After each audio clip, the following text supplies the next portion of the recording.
देते, वो दिल्ली के चीफ मिनिस्टर को गाली देते। और दिल्ली का चीफ मिनिस्टर दिल्ली के 2 करोड़ लोगों का रिप्रेजेंटेटिव है।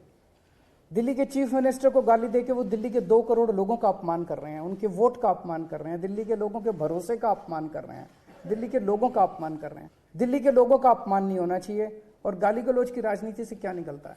सर, आप और आपकी पार्टी कह रही है कि एमसीडी जो है, जो बीजेपी की शासन वाली एमसीडी है, दिल्ली में 16 और कूड़ा घर बनाने की तैयारी चल रही है। एलजी साहब कह रहे हैं कि ऐसी कोई तैयारी नहीं है। उन्होंने कहा है कि जो लोग मिसलीड कर रहे हैं, झूठ फैला रहे हैं, इनके खिलाफ एमसीडी को निर्देश दिया है कि कानूनी कार्रवाई वो लोग करें। अभी चुनाव के पहले वो और क्या कर सकते हैं? इनकी सारी प्लानिंग थी, इनकी सारी प्लानिंग है, लेकिन अब चुनाव के पहले, जस्ट पहले अपना एक तरह से फेस बचाने के लिए ये इस तरह की अफवाहें फैला रहे हैं।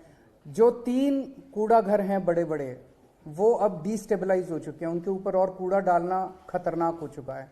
तो अब ये जगह जगह जमीन ढूंढ रहे हैं। आपको एक कागज में दे दूंगा, उस कागज के अंदर 3-4 जमीनों के नाम भी लिखे हुए हैं कि इन जमीनों के टुकड़े जो हैं वो आइडेंटिफाई किए गए हैं फ्यूचर लैंडफिल साइट्स के लिए। तो उस तरह से ये ढूंढ रहे हैं पूरी दिल्ली के अंदर। मैंने जो ये जो कहा गया 16, हो सकता है 16 से भी ज्यादा हो। सर, मॉर्निंग में जो हादसा हुआ, खबर ये आ रही है कि प्रधानमंत्री वहां पहुंचने वाले हैं, अस्पताल है, सिविल अस्पताल है, वहां पर रंगाई पुताई और काफी कुछ काम वहां पे किया जा रहा है। तो इसको आप किस तरह से देख रहे हैं? इस तरह के आरोप लग रहे हैं।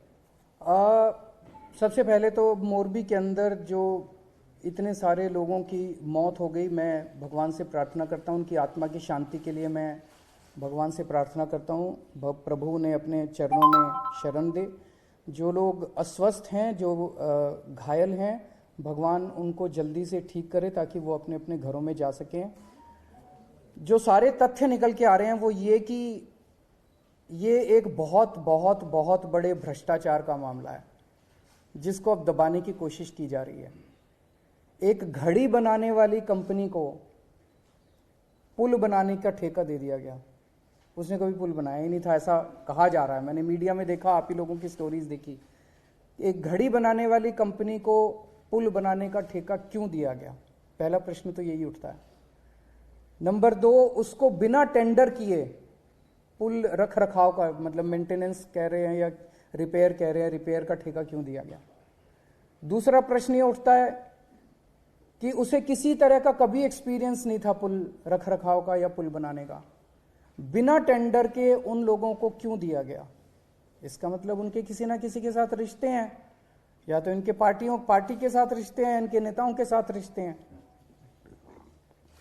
तीसरी चीज ये आ रही है कि ये पुल उनको 12 महीने में या 6-7 महीने, 7-8 महीने में पूरा करना था। उन्होंने 5 महीने के अंदर जल्दी से पूरा करके घटिया बना के और इसको जारी कर दिया।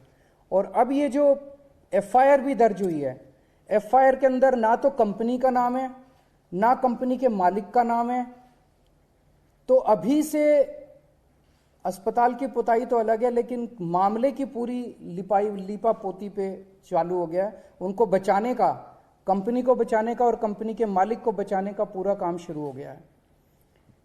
एक आरोप ये लग रहा है, ये पता करना, ये आप लोगों को पता करना पड़ेगा। मैं उनसे पूछना भी चाहता हूं कि क्या ये सच है जो आरोप लग रहा है कि उन्होंने इनकी पार्टी को चंदा दिया है और भारी चंदा दिया है, और क्या ये उसका एक तरह से वो है?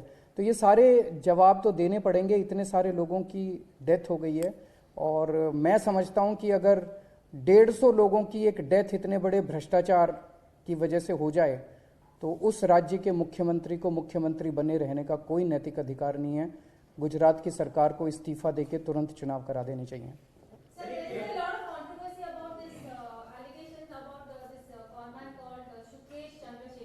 कौन है वो?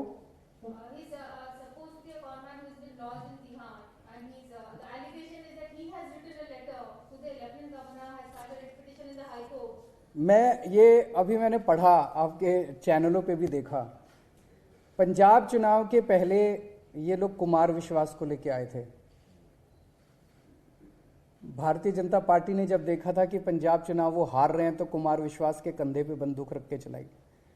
अब गुजरात के अंदर भारतीय जनता पार्टी की इतनी बुरी हालत हो चुकी है, इतनी बुरी हालत हो चुकी है कि उनको सुकेश चंद्रशेखर के कंधों के सहारे की जरूरत पड़ रही है। प्रधानमंत्री श्री नरेंद्र मोदी जी को, मतलब वो तो कहते हैं कि बहुत पॉपुलर हैं, तो अगर बहुत पॉपुलर है तो उन्हें तिहाड़ में लॉज्ड एक कॉनमैन, आप ही कह रहे हैं कॉनमैन है, मैंने सुना वो एक बार उसने किसी मुख्यमंत्री के बेटे को बन के पैसे लूटे, एक बार उसने कोई सीबीआई ऑफिसर बन के पैसे लूटे, एक बार उसने लॉ सेक्रेटरी बन के पैसे लूटे, एक बार उसने सीबीआई ऑफिसर पीएमओ का ऑफिसर बन के पैसे लूटे।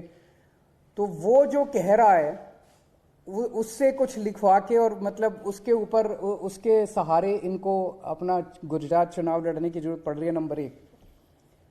नंबर 2, परसों मोरबी हादसा होता है, कल 24 घंटे सारे टीवी चैनल्स मोरबी का मुद्दा उठाते हैं और आज अचानक टीवी चैनल से मोरबी गायब हो गया और सुकेश चंद्रशेखर के आरोप जो हैं वो आ जाते हैं। तो लगता नहीं कि मोरबी से ध्यान भटकाने के लिए ये एक कंप्लीटली फिक्टिशियस, कंप्लीटली फर्जी स्टोरी एक प्लांट की गई है और सारे चैनल अब बस सुकेश चंद्रशेखर और सत्येंद्र जैन की बात कर रहे हैं।